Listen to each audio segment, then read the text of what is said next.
साथियों, स्वागत है आपका self study classes with Sumit Jain YouTube channel में। सभी साथी एक बार वीडियो को लाइक कर देंगे और स्टार्ट हो चुका है आज का इस सेशन। दोस्तों अब हमें यहाँ से सूफी काव्य धारा में और कुछ महत्वपूर्ण प्रश्न आपसे पूछे जाते हैं, उनको आपको बहुत अच्छे से पढ़ देना है। ठीक है, तो सभी लोग तैयार हैं एक बार तो फटाफट से लाइक जरूर कर देंगे, है ना। यहाँ पर दोस्तों स्टार्ट करते हैं। ये देखो, मंझनकृत मधुमालती हिंदी का प्रथम प्रेमाख्यानक काव्य है जिसमें दोस्तों बहुपत्नीवाद का सर्वप्रथम अभाव है। अब इस प्रश्न को ऐसा मत समझ लेना कि ये हिंदी का प्रथम प्रेमाख्यानक काव्य है। ऐसा प्रेमाख्यानक प्रथम काव्य है जिसमें बहुपत्नीवाद का सर्वथा अभाव मिलता है। अब आपसे अगर यहां से क्वेश्चन बनेगा कि हिंदी का ऐसा प्रथम प्रेमाख्यानक काव्य कौन सा है जिसमें बहुपत्नीवाद का अभाव मिलता है, तो ऐसा काव्य कौन सा है दोस्तों? मधुमालती। और मधुमालती के रचनाकार कौन है? मंझन है। कभी कभी ऐसा क्वेश्चन आता है कि मधुमालती के रचनाकार कौन है, तो आपको याद रख लेना है कि कई लोगों का तो मंझन ही मधु से होता है, मंझन, है ना। तो मंझन और मधु से, तो मधु से मधुमालती और मंझन से मंझन। ठीक है, इसको याद रखेंगे। पद्मावत को प्रतीकात्मक काव्य कहा जाता है दोस्तों। पद्मावत आपको पता है प्रथम प्रमाणिक महाकाव्य माना जाता है पद्मावत, है ना। इसके रचनाकार कौन है? मलिक मोहम्मद जायसी हैं। इसे दोस्तों प्रतीकात्मक काव्य कहा जाता है, आपको पता होगा, है ना। प्रतीकात्मक काव्य इसको कहा जाता है। अब जायसी को प्रेम की पीर का कवि भी कहा जाता है। जायसी को भी आपको याद रख लेना, इन्हें प्रेम की पीर का कवि भी कहा जाता है दोस्तों, मलिक मोहम्मद जायसी को। ठीक है, ये भी आपको याद रख लेना, है ना। अब अगला देखते हैं, यहां पर जायसी की आखिरी कलाम रचना में कयामत का वर्णन है। ये क्वेश्चन कई बार पूछा गया है कि जायसी की वो रचना कौन सी है जिसमें कयामत का वर्णन किया गया। तो आखिरी कलाम ऐसी रचना है, आखिरी कलाम ऐसी रचना है जिसमें कयामत का वर्णन है। ये क्वेश्चन आपसे पूछा जाएगा दोस्तों, है ना। आपसे पूछा जाएगा कि जायसी की वो रचना कौन सी है जिसमें कयामत का वर्णन है, तो आप क्या बताओगे, है ना। घनानंद तो है ही, घनानंद भी प्रेम की पीर, उन्हें रामचंद्र शुक्ल ने कहा था, है ना। तो रामचंद्र शुक्ल ने कहा था प्रेम की पीर का कवि, बाकी जायसी को भी कहा जाता है, याद रख लेना। तो आखिरी कलाम रचना में दोस्तों कयामत का वर्णन किया गया है। वर्णन काय में जायसी की आखिरी कलाम रचना, इसको आपको पढ़ना है। ठीक है, पद्मावत की भाषा क्या है? पद्मावत की साहित्यिक अवधि मानी जाती है दोस्तों इसकी, पद्मावत की। ठीक है, हिंदी का प्रथम सूफी कवि कौन है? तो मुल्ला दाऊद। कभी भी क्वेश्चन आपसे पूछा जाए कि हिंदी का प्रथम सूफी कवि कौन है, तो आप क्या बताओगे? मुल्ला दाऊद। प्रथम सूफी कवि कौन है? तो मुल्ला दाऊद। ठीक है, पद्मावत का रचना काल क्या है? तो आपको बताना 1540 पद्मावत का रचना काल है। वेरी गुड, है ना कुरैशी जी, याद रखना। हिंदी का प्रथम सूफी कवि मुल्ला दाऊद। ठीक है, मुल्ला दाऊद कृत चंदायन चनैनी लोक कथा पर आधारित दोस्तों। चंदायन जो रचना है मुल्ला दाऊद की, है ना, ये चनैनी की लोक कथा पर आधारित मानी जाती है। सबसे बड़ी बात तो ये आपको पता होनी चाहिए कि चंदायन के रचनाकार कौन है? मुल्ला दाऊद है ना। हिंदी का प्रथम सूफी कवि कौन है? तो मुल्ला दाऊद है। इनकी रचना कौन सी है? तो इनकी रचना चंदायन है। ये भी अपन को याद रख लेना। ठीक है, और सूफी प्रबंध काव्यों में परम सत्ता के साथ दाम्पत्य भाव मिलता है दोस्तों। प्रबंध काव्यों में आपको पता होगा कि जो सूफी कवि थे, इन्होंने ईश्वर को दोस्तों पत्नी के रूप में पूजा। मैंने कई बार आपको बताया है कि एक प्रकार से दोस्तों एक पति या एक प्रेमिका के प्रति जो भाव होते हैं, जो मिलन के भाव होते हैं, इस प्रकार से सूफी कवियों ने यही बताया है कि जिस प्रकार से एक प्रेमी या एक पति और एक पत्नी के दोस्तों जो मिलन के भाव होते हैं, है ना, जो दोस्तों मिलने की एक आकांक्षा होती है ना, यही आकांक्षा, यही इच्छा अगर ईश्वर के प्रति हो जाए, है ना, तो आपका कल्याण हो जाएगा। यही चीज को उन्होंने बताया है और इस दाम्पत्य चीज को दोस्तों ईश्वरीय शक्ति से जोड़ा है। ठीक है, इसको भी अपन को याद रख लेना। तो सूफी प्रबंध काव्यों में परम सत्ता के साथ दाम्पत्य भाव, है ना, ये भी आपको याद रख लेना। दाम्पत्य भाव मिलता है और सूफी शब्द की उत्पत्ति के मूल में सूफ शब्द को सर्वाधिक मान्यता मिली है दोस्तों। यानी कि सूफी शब्द की उत्पत्ति जो हुई है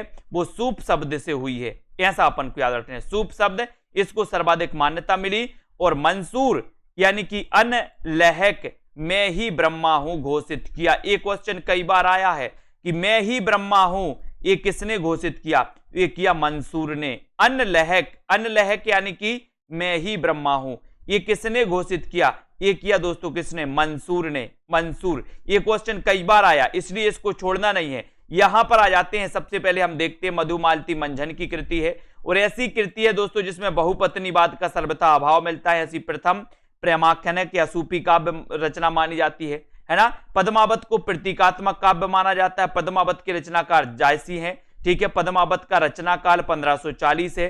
प्रथम प्रमाणिक महाकाव्य माना जाता है, ये भी आपको याद रख लेना, ठीक है। जायसी को प्रेम की पीर का कवि कहा जाता है, सभी लोग याद रख लेना, बहुत बढ़िया। जायसी की आखिरी कलाम रचना में कयामत का वर्णन है, कयामत का, ठीक है। और पद्मावत की भाषा क्या है? साहित्यिक अवधि इसे माना जाता है। हिंदी की प्रथम सूफी कवि कौन है? तो मुल्ला दाऊद। इनकी रचना कौन सी है? तो इनकी रचना चंदायन है। चंदायन आपको याद रख लेना है, ठीक है। सभी लोग याद रखेंगे, चंदायन को बिल्कुल सही है। माता प्रसाद ने लोर कहा या लोर कथा कहा है, किसको? चंदायन को। ऐसा भी कई बार पूछा जाता है कि चंदायन का अन्य नाम क्या है? तो लोर कहा या लोर कथा, या चंदायन को लोर कथा या लोर कहा किसने कहा? तो आप क्या बताओगे? माता प्रसाद, है ना, माता प्रसाद ने कहा। और चंदायन में चनैनी लोक कथा पर दोस्तों ये आधारित है चंदायन, ठीक है। और प्रबंध काव्य में परम सत्ता के साथ दाम्पत्य भाव, सूफी, है ना, याद रख लेना। और सूफी शब्द की व्युत्पत्ति दोस्तों अधिकांश विद्वानों ने सूफ शब्द से मानी है, सूफ शब्द से, है ना। और ये क्वेश्चन सबसे इंपॉर्टेंट है कि अनलहक किसने घोषित किया? अनलहक यानी कि मैं ही ब्रह्मा हूं, ये किसने घोषित किया? तब आप क्या बताओगे? तब आप बताओगे दोस्तों, क्या बताओगे? मंसूर, है ना। ये भी आपको याद रख लेना है। और यहां पर आपने पढ़ा है कि हिंदी का प्रथम कवि कौन है? तो मुल्ला दाऊद। तो इनकी रचना, हिंदी की प्रथम रचना भी कौन सी मानी जाएगी? सूफी काव्यधारा की प्रथम रचना भी कौन सी मानी जाएगी? चंदायन, है ना। सभी लोग इस प्रकार से याद रखना। अब यहां पर देखो, हिंदी सूफी काव्य अवधी भाषा में रचा गया। ये भी अपन को कॉमन सेंस लगाना है कि हिंदी का जो सूफी काव्य है वो अधिकांश अवधी भाषा में रचा गया है। तब अगर कभी आपसे सूफी काव्य की कोई रचना की भाषा पूछ ली जाए तो कॉमन सेंस लगाना है कि सूफी काव्य प्रायः अवधी भाषा में लिखा गया। कौन सी भाषा में लिखा गया? अवधी भाषा में लिखा गया। तो आपको इसको याद रख लेना, है ना। कभी कभी पूछा जाता, अगर आपसे पूछा जाए कि चंदायन की भाषा क्या है, पद्मावत की भाषा क्या है ना। आपसे पूछा जाए कि दोस्तों और भी रचनाएं हैं जैसे मधुमालती की भाषा क्या है, तो एक कॉमन सेंस आपको लगाना है कि सूफी काव्य धारा के जो रचनाएं हैं दोस्तों प्रायः वो रचनाएं अवधी भाषा में ही रची गई, अवधी भाषा में, ठीक है। तो यहां आपको अटकना नहीं है। सूफी साधना के 4 संप्रदाय मिलते हैं दोस्तों, इनको याद रख लेना। चिश्ती संप्रदाय, सोहरावर्दी संप्रदाय, कादरी संप्रदाय और नक्शबंदी संप्रदाय। ये सूफी संप्रदाय या सूफी साधना के 4 संप्रदाय भी आपको याद रख लेना, ठीक है। कौन कौन से? चिश्ती संप्रदाय आपको याद रख लेना, ठीक है, ये याद रख लेना। सोहरावर्दी भी आपको याद रख लेना है। और यहां पर दोस्तों कादरी संप्रदाय और नक्शबंदी संप्रदाय भी आपको याद रख लेना है। ये सभी लोग याद रखेंगे तो अच्छा लगेगा। आचार्य शुक्ल ने सूफी कवियों की प्रेम पद्धति में प्रेम की पीर को सर्वाधिक महत्व दिया है दोस्तों। आचार्य शुक्ल ने, है ना, सूफी कवियों में प्रेम पद्धति में प्रेम की पीर को सर्वाधिक महत्व दिया है। तो ये चीज आपको याद रख लेना है कि प्रेम की पीर का कवि दोस्तों जायसी को भी कहा जाता है और घनानंद को भी कहा जाता है, ऐसा आपको देखना है। अब आपको ऑप्शन अनुसार उत्तर लगाना है, ठीक है। भारतीय अद्वैतवाद में जो स्थान माया का है, सूफी काव्य में वही स्थान काय का है? शैतान। ये क्वेश्चन कई बार खाली स्थान में पूछ लिया जाता है कि भारतीय अद्वैतवाद में जो स्थान माया का है, सूफी काव्य में वह स्थान खाली स्थान का है, खाली स्थान का है। तो वही स्थान किसका है? वही स्थान का है दोस्तों, वही स्थान है शैतान का। शैतान आपको याद रख लेना है। तो शैतान आपको याद रखना है ना। शैतान आपका बिल्कुल सही आंसर हो जाएगा, इसको आपको याद रखना, ठीक है। अब सूफी मत में वर्णित साधक की 4 अवस्थाएं कौन कौन सी हैं? सूफी मत में वर्णित साधक की 4 अवस्थाएं अपन को याद रखना है। 4 अवस्थाएं शरीयत, है ना, तरीकत, हकीकत और मारिफत। ये 4 अवस्थाएं हैं। इन 4 अवस्थाओं को आपको याद रख लेना है, ठीक है। सभी लोग आप लोग याद रखेंगे, है ना। ठेठ अवधि और अवधि, फिर उसमें आपको थोड़ा सा देखना पड़ेगा छोटी जी, है ना, क्योंकि कुछ कुछ ऐसी रचनाएं हैं जिनको ठेठ अवधि में बोला जाता है कि ये ठेठ अवधि में लिखी गई, है ना। कुछ लोग कुछ साहित्यिक अवधि में लिखी गई, तो उसमें थोड़ा सा अपन को वो करना पड़ेगा, है ना। सूफी मत में वर्णित साधक की 4 अवस्थाएं कौन कौन सी हैं? तो शरीयत यानी कि आचरण, तरीकत यानी कि दोस्तों उपासना, हकीकत यानी कि सत्य का बोध, और मारिफत यानी कि सिद्धावस्था। अब ये कभी कभी क्रमबद्ध पूछ ली जाती हैं कि इनको क्रमबद्ध कीजिए, तो क्रमबद्ध अपन को करना है। शरीयत यानी कि आचरण, सबसे पहले अपन क्या करते हैं दोस्तों, अगर आप मान के चलो कि आपके अंदर इस संसार है ना, क्या शरीर ने तरी को हकीकत में मारा, बिल्कुल सही है ना, अपन ने पढ़ा था कि शरीर ने तरी को हकीकत में मारा, ये क्रमबद्ध हो जाएगा आपका। शरीर ने तरी को हकीकत में मारा तो मारिफत, ठीक है, इसको याद रख लेना। सबसे पहले अपन अगर दोस्तों संसार है ना, आपके मन में अगर ऐसा ऑप्शन आ जाता है, मन में आ जाता है कि यार ये संसार तो मोह माया है, मोह माया है, तो सबसे पहले आप क्या सुधारते हो, अपना आचरण सुधारते हो, आचरण सुधारते हो। फिर आप क्या करते हो, उपासना करते हो, उपास करते हो, है ना, तपस्या करते हो, तो इसको याद रख लेना। तो आचरण और उपासना, ठीक है। फिर दोस्तों आपको सत्य का बोध होता है, सत्य का बोध होता है, और फिर दोस्तों आपको सिद्धावस्था, अपन बोलते ना कि केवल ज्ञान हुआ है। आपने बुद्ध को पढ़ा, महावीर को पढ़ा, बोले केवल ज्ञान हुआ, उनको सत्य का बोध हो जाता है ना, केवल ज्ञान। और उसके बाद निर्माण, निर्माण यानी कि सिद्धावस्था, है ना। तो इसको आपको याद रख लेना, शरीर ने तरी को हकीकत में मारा, शरीर ने तरी को हकीकत में मारा, तो इसको आपको याद रखना है ना, ये सिद्धावस्था सभी लोग याद रखेंगे।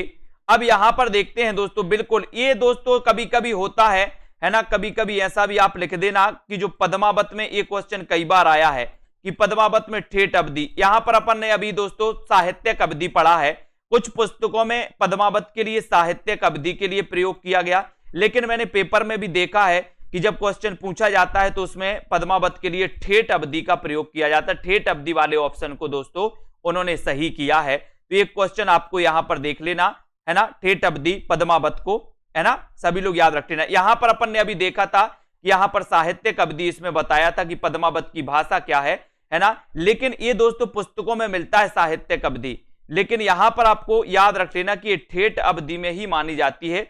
ऑप्शन में पहले मतलब जो क्वेश्चन पूछे गए हैं उनमें दोस्तों ठेठ अवधि को सही माना गया है ना, तो ये चीज आप एक ध्यान से पढ़ लेना, ध्यान में रख लेना कि सर ठेठ अवधि को ऑप्शन में सही माना, क्योंकि जो आयोग मानता है उसको अपन को भी मानना पड़ता, ठीक है। तो ये क्वेश्चन को भी आप एक बार देख लेना और सुधार लेना इसको, ठीक है। यहां पर आ जाते हैं, यहां पर आते हैं सूफी काव्य की 4 अवस्थाएं देख ली अपन ने, शरीयत, तरीकत, हकीकत और मारिफत, सिद्धावस्था, ठीक है। उस्मान की चित्रावली को पद्मावत की छाया कहा जाता है दोस्तों, पद्मावत, पद्मावत की छाया कहा जाता है उस्मान की चित्रावली। उस्मान की चित्रावली दोस्तों, है ना, आपने पढ़ा है उस्मान की चित्रावली, तो उस्मान की चित्रावली को पद्मावत की छाया कहा जाता है, ये अपन को याद रख लेना। नारायण दास को देखो, नारायण दास की छिताई वार्ता, ये रचना कई बार पूछी गई कि छिताई वार्ता के रचनाकार कौन है, छिताई वार्ता के रचनाकार कौन है, तब आपको बताना है नारायण दास। छिताई वार्ता के रचनाकार कौन है, तो आप क्या बताओगे, नारायण दास, है ना। उस्मान की कौन सी रचना है, चित्र, बोले उसका चित्र अच्छा है, अपन पढ़ते ना उसका चित्र अच्छा है, उसका, तो उससे उस्मान, और चित्र अच्छा है तो चित्रावली, चित्रावली की रचनाकार कौन है, उस्मान है। कभी कभी अपन 13 चित्र पढ़ते हैं तो इसका रचनाकाल क्या हो जाता है ना। नारायण दास की छिताई वार्ता का कथानक पद्मावत से प्रभावित है दोस्तों, छिताई वार्ता का कथानक प्रभावित है, जबकि जो उस्मान की चित्रावली को पद्मावत की छाया कहा जाता है, उस्मान की जो चित्रावली रचना है इसको पद्मावत की क्या कहा जाता है, छाया कहा जाता है, और नारायण दास की छिताई वार्ता का कथानक क्या है, पद्मावत से प्रभावित है, ठीक है। और इसका रचनाकाल चित्रावली का 1613, बोले 13 चित्र अच्छा है, 13 उसका चित्र अच्छा है, इस प्रकार से, ठीक है। तो ये भी आपको याद रख लेना है ना। अब यहां पर आते अगला क्वेश्चन देखते, गणपति कृत माधवानल काम कंदला केवल दोहा छंद में रचित प्रेमाख्यानक दोस्तों काव्य माना जाता है। ये माधवानल काम कंदला कई बार क्वेश्चन पूछा जाता है ना। माधवानल काम कंदला दोस्तों अलग अलग कवियों ने अलग अलग लिखा है, इसलिए ऑप्शन अनुसार आपको याद रखना है। कैसे याद रखोगे, है ना। ये माधवानल काम कंदला गणपति ने भी लिखा, आलम कवि भी आपको मिल जाएगी, लगभग 3 कवियों ने दोस्तों इस नाम से रचनाएं की है, माधवानल काम कंदला, है ना। तो जो गणपति कृत माधवानल काम कंदला है केवल दोहा छंद में रचित प्रेमाख्यानक काव्य माना जाता है। अब माधवानल काम कंदला को लेकर आपको डाउट्स में नहीं आना, 3 कवियों ने रचनाएं लिखी है माधवानल काम कंदला के नाम से, लेकिन पूछी कौन सी जाती है, आलम आलमकृत पूछी जाती है। माधवानल कामकंदला की रचनाकार कौन है? तो अधिकांश मैंने देखा है कि आलम पूछी जाती, कि आलम की रचना है, क्योंकि काम करते करते बोले सर आलम खराब हो जाता है, आलम। ठीक है, तो माधवानल कामकंदला याद रखोगे। ईश्वरकृत सत्यवती कथा का नायक कौन है दोस्तों? ईश्वर दास कृत। अपन ने पढ़ा कि सत्यवती ईश्वर की कथा कैसी होती है? बोले सर सत्य होती है। और सत्यवती कथा का नायक कौन है? तो नायक कौन है दोस्तों? ऋतुपर्ण। नायक कौन है? ऋतुपर्ण। ऋतुपर्ण इसका नायक माना जाता है। इसको अपन को याद रखना है ना, ये क्वेश्चन कई बार आया है। ईश्वरकृत सत्यवती कथा का नायक कौन है? नायक कौन है? तो यहां पर आपको ऋतुपर्ण बताना है। ठीक है, उस्मानकृत चित्रावली का नायक कौन है? तो सुजान है ना, ये कई बार पूछा गया। सुजान वो नहीं तो घनानंद वाली सुजान समझ लो आप लोग, नहीं तो कहा है कि आप लोग ना वही घनानंद की सुजान दिखती है आप लोगों को बस, है ना। तो ये सुजान अलग हैं, है ना, ये नायक हैं दोस्तों, है ना। तो ये उस्मान की जो चित्रावली 1613 ईस्वी की रचना है, उसके नायक कौन है? सुजान। ये क्वेश्चन कई बार आया है। ठीक है, अब यहां पर देखो रस रत्न के रचयिता कौन है? पोहकर कवि है, पोहकर। ये क्वेश्चन कई बार आया, रस रत्न के रचनाकार कौन है? तो आप क्या बताओगे? क्या बताओगे? आप बताओगे पोहकर कवि हैं। रस रत्न के रचयिता कौन है? आपको पोहकर कवि बताना है। ठीक है, अधिकांश सूफी काव्य रहस्यवादी है दोस्तों, आपको पता है ना। अधिकांश सूफी काव्य क्या है? रहस्यवादी माना जाता है ना। जायसी भी रहस्यवादी हैं दोस्तों, कबीर जायसी रहस्यवादी हैं। तो अधिकांश सूफी काव्य क्या माना जाता है? जायसी माना जाता है। अगर कभी आपसे क्वेश्चन आए कि जो तो रहस्यवाद के आदि कवि कौन है या प्रथम कवि कौन माने जाते हैं, तो कबीरदास। रहस्यवाद से सबसे ज्यादा प्रभावित जो युग है, जो काल है, वो कौन सा है? तो छायावाद। रहस्यवाद से प्रभावित छायावाद में सबसे ज्यादा प्रभावित कौन है? तो महादेवी वर्मा, है ना। और रहस्यवाद के प्रथम कवि माने जाते हैं दोस्तों, तो वो माने जाते हैं कबीरदास। ऐसे क्वेश्चन आपसे पूछे जाएंगे। और सूफी प्रेम गाथाएं प्रायः प्रबंधात्मक है, प्रायः प्रबंधात्मक। कभी कभी पूछा जाता है कि निम्न में से बताइए सूफी काव्यधारा की कौन सी विशेषता है या फिर नहीं है। तो इन विशेषताओं में आपको याद रख लेना, ये दो विशेषताएं जो मैं आपको बता रहा हूं, इनको आपको नहीं भूलना, क्योंकि डाउट्स आप यहीं करते हो। एक तो ये है दोस्तों कि सूफी प्रेम गाथाएं प्रायः कैसी हैं? प्रबंधात्मक हैं। एक जे आपको पंक्ति मिलेगी उसमें। दूसरी आपको पंक्ति मिलेगी कि सूफी कवि प्रायः मुसलमान कवि हैं, है ना। तो ये दोनों ही सही हैं कि सूफी जो कवि थे वो प्रायः सभी मुसलमान कवि थे, है ना। एक हिंदू थे दोस्तों, सूरदास करके उनका नाम आता है ना, पंजाबी थे सूरदास उनका। लेकिन प्रायः सभी कवि कैसे थे? सूफी कवि मुसलमान थे, ये बिल्कुल सही है ना। और सूफी प्रेम गाथाएं प्रायः कैसी हैं? प्रबंधात्मक हैं। ऐसा आपसे क्वेश्चन बनेगा जो मैं आपको बहुत अच्छे से बता रहा हूं। आपसे क्वेश्चन बनेगा कि निम्न में से बताइए कौन सी सूफी काव्यधारा की विशेषता नहीं है या फिर है। तो इनको अपन को अच्छे से पढ़ लेना कि सूफी कवि प्रायः मुसलमान कवि थे, सूफी प्रेम गाथाएं प्रायः कैसी हैं? प्रबंधात्मक हैं। नहीं तो यहां डाउट्स में आ जाओ आप लोग। ठीक है, पद्मावत में पद्मिनी दोस्तों परम सत्ता का प्रतीक मानी जाती है, पद्मिनी। और सूफी काव्य में प्रेम की उत्कट ब्रह व्यंजना और प्रतीकात्मकता है। अपन ने पढ़ा है दोस्तों, क्या पढ़ा है? कि जो पद्मावत है ये प्रतीकात्मक काव्य माना जाता है, प्रतीकात्मक काव्य माना जाता है। और इसमें जो पद्मावत में पद्मिनी है ये परम सत्ता का प्रतीक मानी जाती है, परम सत्ता का प्रतीक। ये भी अपन को याद रखना। ठीक है, यहां पर आते हैं दोस्तों अगला। अब राम काव्य के से संबंधित महत्वपूर्ण तथ्य को अपन जानते हैं। ठीक है, इनको आपको याद रख लेना है। ठीक है, इनको अपन को याद रखना है। राम काव्य या महत्वपूर्ण तथ्य, राम काव्य या महत्वपूर्ण तथ्य, राम काव्य के जो महत्वपूर्ण तथ्य हैं उनको अपन पढ़ने वाले। ठीक है, तो सभी लोग तैयार है? यहां तक सभी को समझ में आया जितना पढ़ा है ना। जितनी चीजें इंपॉर्टेंट हैं वो सारी चीजें हम आपको बताते जा रहे हैं। अब राम काव्य से संबंधित जो इंपॉर्टेंट होगा उसको अपन पढ़ेंगे। ठीक है, रामानुज के श्री संप्रदाय में विष्णु की उपासना होती है दोस्तों।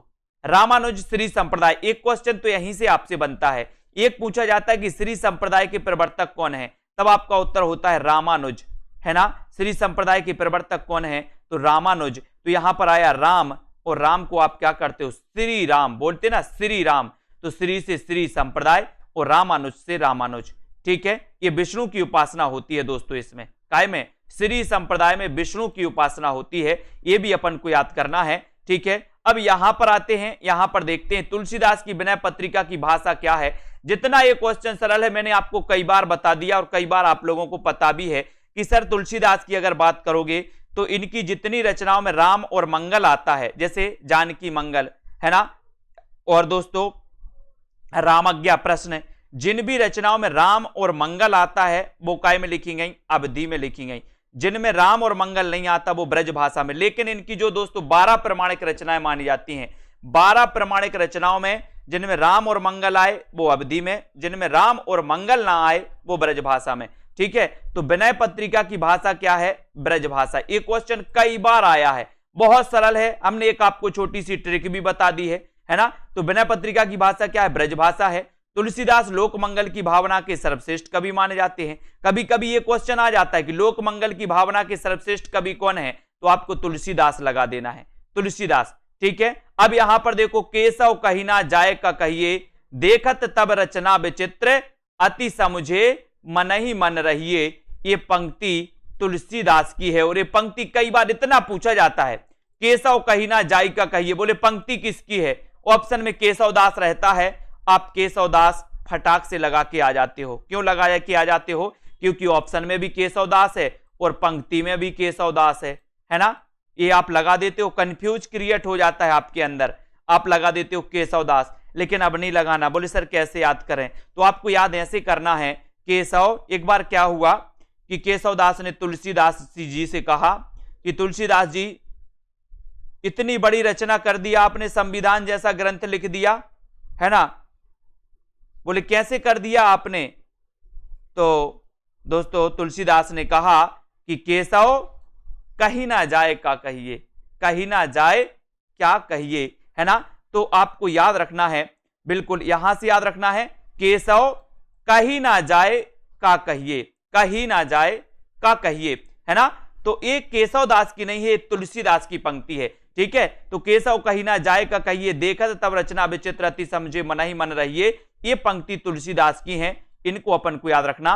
रामचंद्रिका को छंदों का अजायब घर कहा जाता है। दोस्तों ये क्वेश्चन कई बार आया है, आपसे क्वेश्चन कैसा पूछा जाता है, नॉर्मल क्वेश्चन आपसे पूछा जाता है, आपको दिया जाता है दोस्तों कि छंदों का अजायब घर किसे कहा जाता है, तो आपको बताना है, क्या बताना है, रामचंद्रिका को कहा जाता है। लेकिन अगर आपसे पूछा जाता है दोस्तों कि रामचंद्रिका को छंदों का अजायब घर किसने कहा, तो जल्दी से कमेंट में सभी लोग लिखेंगे कि रामचंद्रिका को छंदों का अजायब घर किसने कहा है।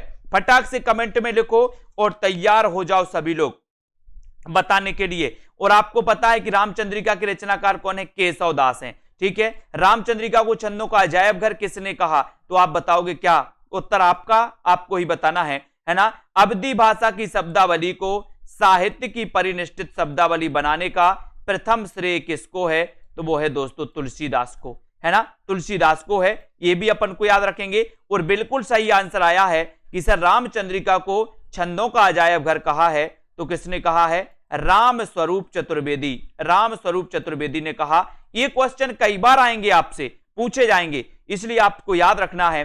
गोस्वामी तुलसीदास जी की कुल 4 कृतियों में, कुल 4 कृतियों में दोस्तों, कुल 4 कृतियों में उत्तरकांड संबंधी वर्णन प्राप्त होता है ना, उत्तरकांड संबंधी वर्णन प्राप्त होता है।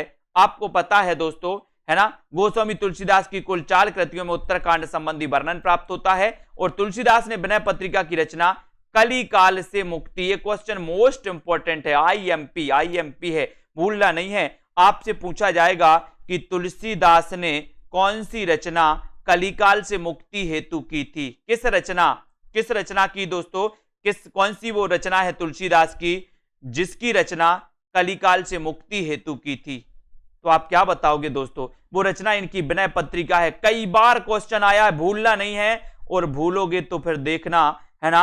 विनय पत्रिका की रचना तुलसीदास ने की। इस विनय पत्रिका की भाषा क्या है दोस्तों, ब्रज भाषा है ना। लेकिन ये विनय पत्रिका की रचना क्यों की, इसलिए कि कलिकाल की मुक्ति हेतु, कलिकाल की मुक्ति हेतु, है ना। ये कलिकाल की मुक्ति हेतु इतना आपको पढ़ना है, बस इतना ही क्वेश्चन आता है।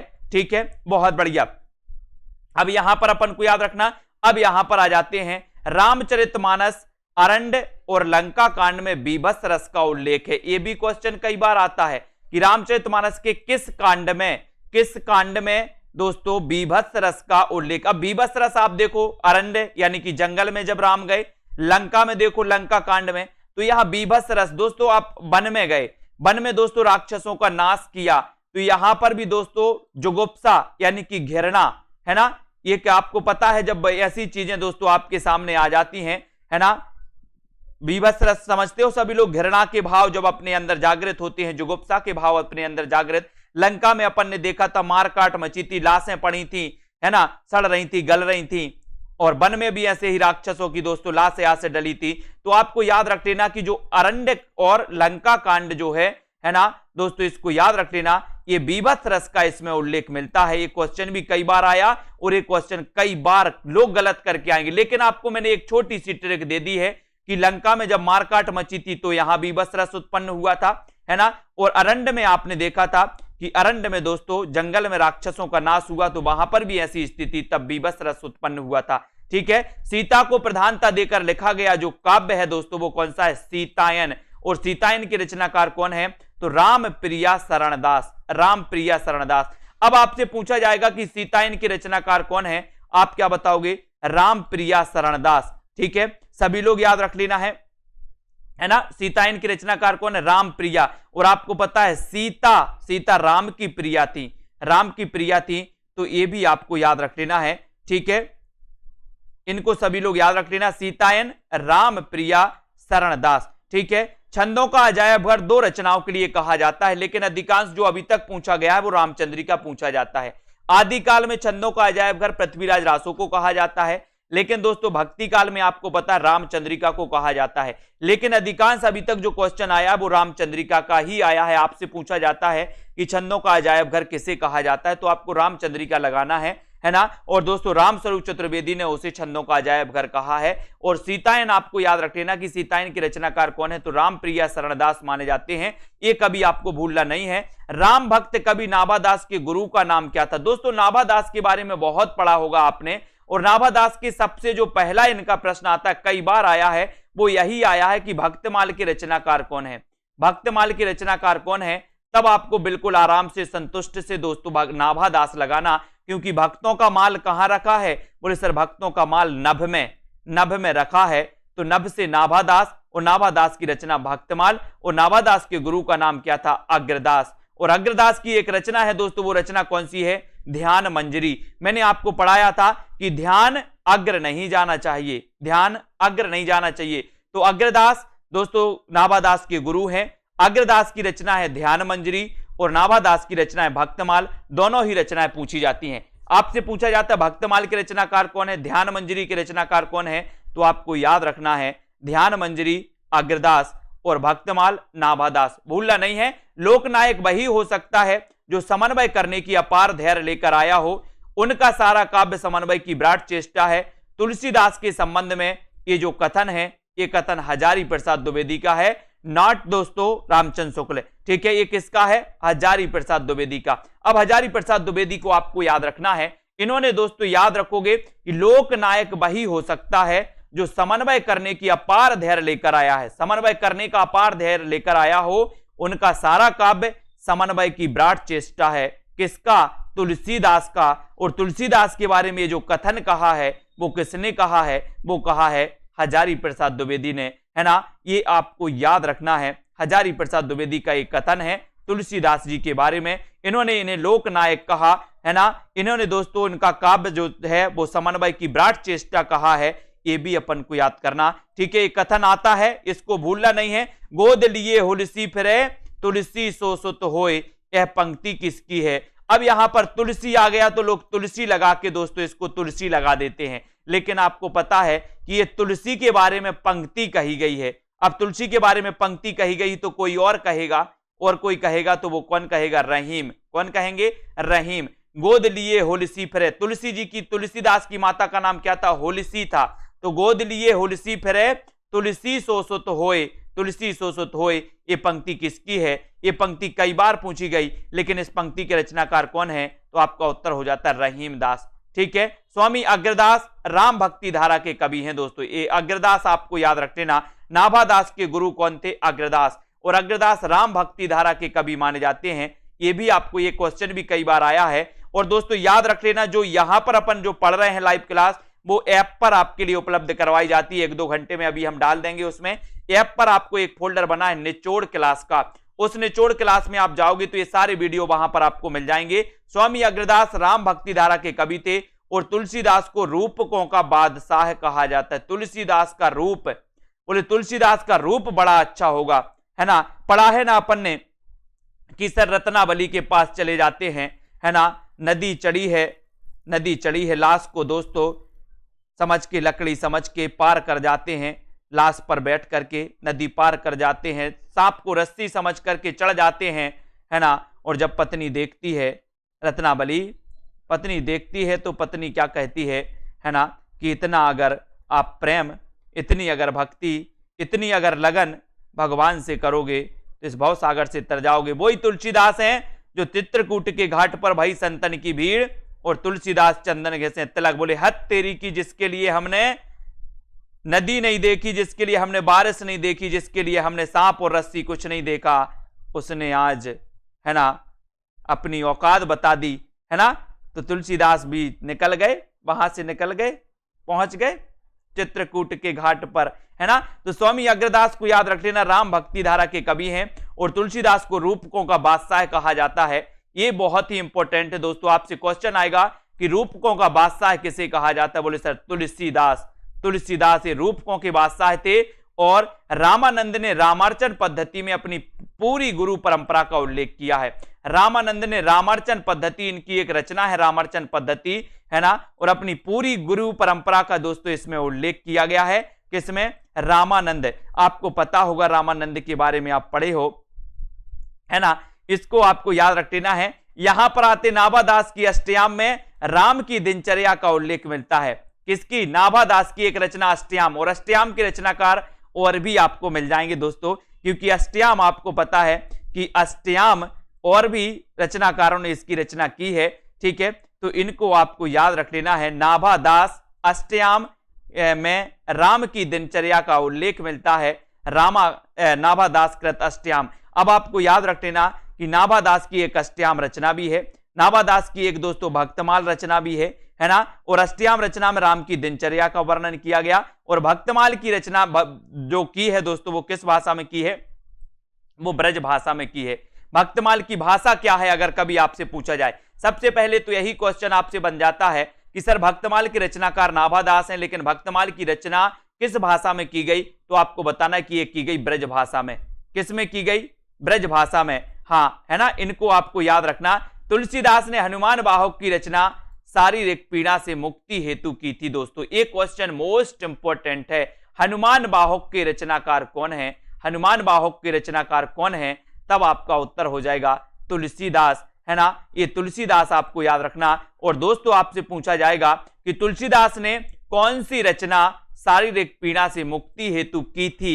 तो कौन सी रचना की थी? कलिकाल से वाल्मीकि, कलिकाल से मुक्ति हेतु दोस्तों कौन सी की थी? बताइए। तुलसीदास ने कलिकाल से मुक्ति हेतु कौन सी रचना की थी? फटाफट से बताना है। हनुमान बाहुक का तो मैंने मान लिया, है ना, इसको आपको याद रख लेना है दोस्तों, है ना। ये शारीरिक पीड़ा से मुक्ति हेतु, शारीरिक पीड़ा से मुक्ति हेतु दोस्तों इन्होंने, तुलसीदास ने हनुमान बाहुक की रचना की थी, अंजू जोशी जी, है ना। और ये हनुमान बाहुक की रचना याद रख लेना। और जल्दी से आपको बताना है कि तुलसीदास ने कलिकाल से मुक्ति हेतु कौन सी रचना की थी? कौन सी रचना की थी? विशिष्टाद्वैतवाद के भक्त कवि थे दोस्तों, विशिष्टाद्वैतवाद के। अब विशिष्टाद्वैतवाद के जो प्रवर्तक माने जाते हैं वो कौन माने जाते हैं? अगर कभी आपसे पूछा जाए तो मैंने कई बार आपको बताया है कि राम विशिष्ट हैं, राम विशिष्ट हैं हमारे लिए, है ना। तो ये भी आपको याद रखना है, ये सभी लोग याद रखेंगे। यहां पर आपको पता है अष्टयाम में कंफ्यूज होता है, बिल्कुल सही है। अष्टयाम दोस्तों आपको अग्रदास भी कहीं कहीं मिल जाता है और नाभादास भी मिल जाता है। अगर ऐसी स्थिति बने कि अष्टयाम के रचनाकार कौन है, नाभादास और अग्रदास दोनों दिया हो, तो आपको अग्रदास लगाना है। क्या लगाना है? अग्रदास, ठीक है। अष्टयाम के दोस्तों कहीं आपको नाभादास भी मिल जाता है और अग्रदास भी मिल जाता है, ठीक है। तो ये आपको याद रखना है कि अगर ऐसी सिचुएशन बनती है और अष्टयाम के बारे में अगर दोस्तों दोनों विकल्प आपको मिल जाते हैं तो आप अग्रदास लगा देना, ठीक है, अग्रदास लगा देना। और नाभादास विकल्प में मिलता है अगर कहीं तो नाभादास, ठीक है। ये भी अपन को याद करना है, ठीक है। यहां पर देखो तुलसीदास विशिष्टाद्वैतवाद, है ना, विशिष्टाद्वैतवाद के भक्त कवि माने जाते हैं, है ना, और विशिष्टाद्वैतवाद के जो प्रवर्तक माने जाते हैं वो कौन माने जाते हैं, बोले सर रामानुजाचार्य माने जाते हैं, ठीक है। ये अपन को याद रख लेना है ना। हाँ बिल्कुल सही है। ये दोस्तों जो हनुमान वाहक है कवितावली में ही, बिल्कुल कवितावली में ही सहायक है, लेकिन ये रचना पूछी जाती है आपसे, कवितावली आपसे अलग पूछा जाएगा कि कवितावली के रचनाकार कौन है, लेकिन हनुमान वाहक आपसे अलग पूछा जाएगा कि हनुमान वाहक के रचनाकार कौन है ना। अगर इस प्रकार से क्वेश्चन आएगा, इस प्रकार से क्वेश्चन आएगा कि शारीरिक पीड़ा से मुक्ति हेतु कौन सी रचना की थी, तब आपको विकल्प में हनुमान वाहक ही मिलेगा, है ना। इस प्रकार से आपको याद रख लेना है, ठीक है। अष्टयाम देव कवि की भी रचना है ना, वेरी गुड। यहां पर देखो तुलसीदास विशिष्टाद्वैतवाद के भक्त कवि थे, ये भी अपन को याद रख लेना है, ठीक है। यहां पर देखो रामचरितमानस से राम सीता संवाद का संबंध नहीं है ना, रामचरितमानस से राम सीता संवाद, ये दोस्तों आपको ये क्वेश्चन आया कई बार, है ना। निम्न में से बताइए रामचरितमानस में किसका संवाद नहीं मिलता, तो राम सीता संवाद दोस्तों रामचरितमानस से इसका संबंध नहीं है, राम सीता संवाद का, है ना। तो ये आपको याद रख लेना है। बहुत अच्छा दोस्तों यहां से क्वेश्चन पूछा जाता है, ठीक है। यहां पर देखो, है ना, ये संवाद आपको याद रख लेना है ना। इसकी गहराई में नहीं जाना, इसकी गहराई में बिल्कुल भी नहीं जाना है कि इसमें क्या है और उसमें क्या है। राम सीता संवाद नहीं है तो नहीं है ना। आप इसकी खाल के बाल निकालोगे तो निचुड़ जाओगे। ये क्वेश्चन कई बार आया है, और कई बार आया है तो आप कंफ्यूज नहीं होना और ना कंफ्यूज क्रिएट करना अपने मन में। जितना बताया जाता उतना बस आपको सुनना है, एक्स्ट्रा दिमाग नहीं लगाना। अब जैसे एक क्या हो गया कि आपके एक सिलेबस में गद्य काव्य व्यंग दे दिया, और गद्य काव्य अपन पढ़ते हैं। गद्य काव्य, प्रथम गद्य काव्य कौन सा माना जाता है, बताइए। प्रथम गद्य काव्य कौन सा माना जाता है,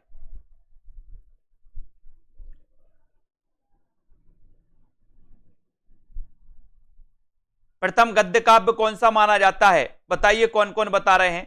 सिलेबस में गद्य काव्य व्यंग लिख दिया, कंफ्यूज नहीं, अपने आप में कंफ्यूज मत बनो। गद्य काव्य वो ही गद्य काव्य है जो प्रथम गद्य काव्य माना जाता है। कौन सा माना जाता है बताओ, कौन कौन बता रहा है। गद्य काव्य अपन ने दोस्तों पढ़ा है, मैंने आपको पढ़ाया है।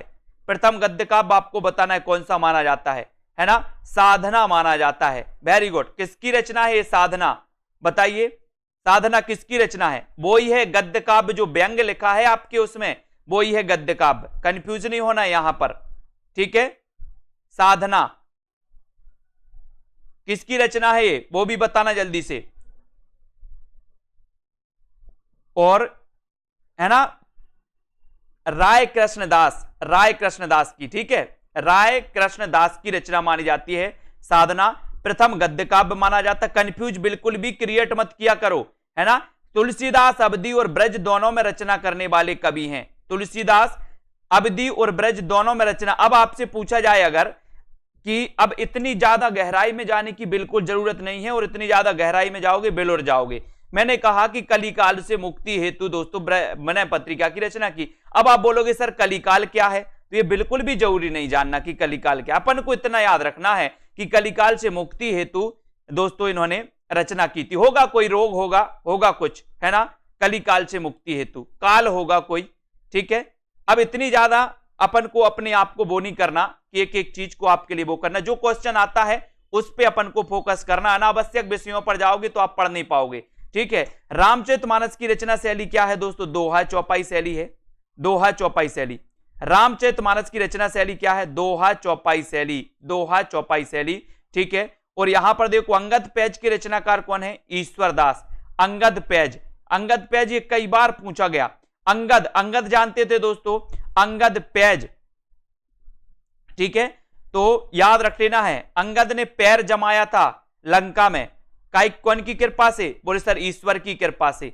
तो ईश्वरदास की रचना है अंगद पैज, है ना। रामचरितमानस की रचना शैली क्या है, दोहा चौपाई शैली है। तुलसीदास अवधि और ब्रजभाषा दोनों में रचना करते थे। यहां भी याद रख लेना दोस्तों, अवधि और ब्रजभाषा, ठीक है। अवधि और ब्रजभाषा, इसको आपको याद रखना है। सभी लोग, इतना सभी लोग, है ना, अवधी और ब्रजभाषा, ठीक है, अवधी और ब्रजभाषा में रचना करने वाले, कभी कभी ऐसा भी क्वेश्चन आपसे आएगा कि अवधी और ब्रजभाषा में रचना करने वाले कवि कौन हैं, तो आप क्या बताओगे? तुलसीदास हैं, तुलसीदास हैं, इनको भी अपन को याद रख लेना। यहां पर आ जाओ, तुलसीदास की रामज्ञा प्रश्नावली का संबंध ज्योतिष से है। काय के ये क्वेश्चन भी कई बार आया है दोस्तों, है ना, ज्योतिष से है, ज्योतिष से। तुलसीदास की रामज्ञा प्रश्नावली का संबंध, जो क्वेश्चन आते हैं उन पर मैं आपको बताता जाता हूं कि क्वेश्चन कितना आता है, ज्यादा डीपली जाने की बिल्कुल जरूरत नहीं है, ठीक है। तो यहां पर आपको याद रखना है कि तुलसीदास की रामज्ञा प्रश्नावली का संबंध किससे है, किससे है, तो वो है ज्योतिष से। एक क्वेश्चन कई बार आया। तुलसीदास की इन 3 रचनाओं को आपको याद रख लेना दोस्तों। एक तो सबसे पहले आपको 4 रचनाएं याद करना है। कौन कौन सी जो रचनाएं आपसे पूछी जाती है? कलिकाल से मुक्ति हेतु विनय पत्रिका, है ना। फिर दोस्तों हनुमान बाहुक का कौन सा रोग है? शारीरिक रोग से संबंधित हनुमान बाहुक, ठीक है। ज्योतिष संबंधी रचना कौन सी है? रामज्ञा प्रश्नावली। और दोस्तों महंतों के लक्षण वर्णित हैं, तो वो बैराग संदीपनी में। ये 4 रचनाओं में से हो सकता है एक क्वेश्चन आपसे पूछ लिया जाए तुलसीदास का, है ना। तो तुलसीदास की रामज्ञा प्रश्नावली का संबंध ज्योतिष से माना जाता है ना, रामज्ञा प्रश्नावली। अब मैं अगर आपसे पूछूंगा कि रामज्ञा प्रश्नावली आपको पता है, ठीक है, रामज्ञा प्रश्नावली की भाषा क्या है? रामज्ञा प्रश्नावली की भाषा क्या है, ये भी आपको बताना है। जल्दी से बताओ, रामज्ञा प्रश्नावली की भाषा क्या है? तो आपने यहां पर देखा कि सर यहां पर राम आया है, यानी कि इसकी भाषा क्या है? अवधी है ना। अब एक क्वेश्चन बैराग संदीपनी में संत महंतों के लक्षण। अब बैराग तो होता ही है संत महंतों को, जब तो ये संत बन जाते, तो इतना कॉमन सेंस भी आपको लगा लेना है। संत महंतों का वर्णन बैराग संदीपनी में, संत महंतों का वर्णन बैराग संदीपनी में, ठीक है, बैराग संदीपनी में। ये क्वेश्चन अपन को याद रख लेना। संत महंतों का वर्णन किसमें किया गया? बैराग होता है, इसलिए तो ये संत महंत बन जाते हैं, है ना। बोले ये संसार मोह माया में क्या है, ठीक है। कबीर कानी सखी राखी नहीं, कबीर कानी राखी नहीं, ये भी आपको याद रख लेना है, ठीक है। कबीर कानी राखी नहीं, वर्णाश्रम सट्टे दर्शनी, ये नाभादास ने कहा। एक पंक्ति भी कई बार आया है।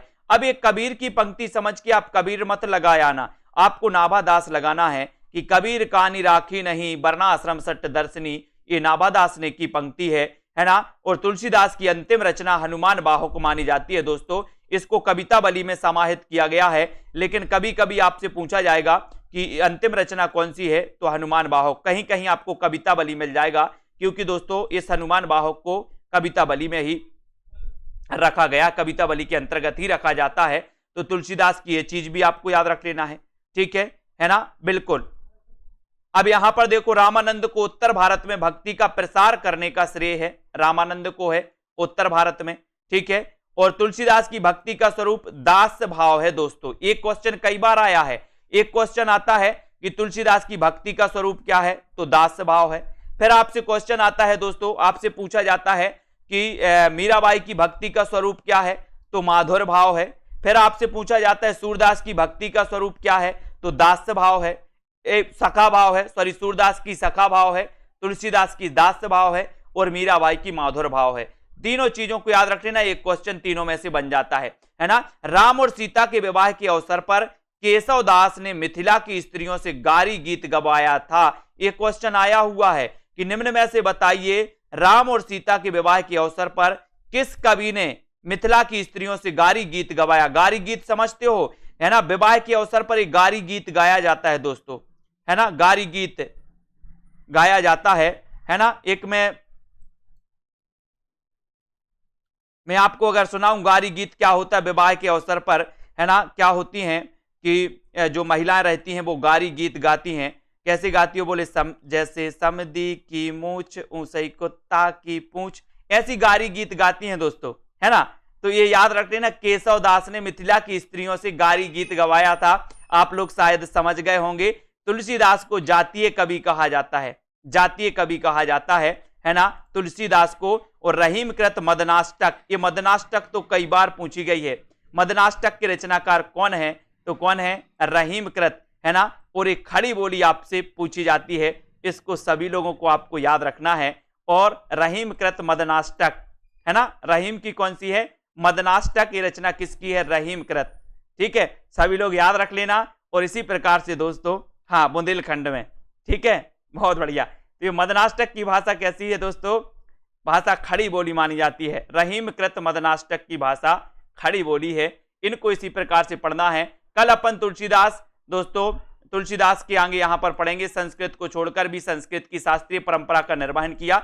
इसका टेंशन नहीं लेना, ये पूरा निचोड़ अपन चाहे तो एक दिन में दोस्तों पूरा मैराथन क्लास के दौरान कंप्लीट कर देंगे, लेकिन आराम आराम से पढ़ो, अभी एग्जाम के लिए टाइम है बहुत अच्छे से।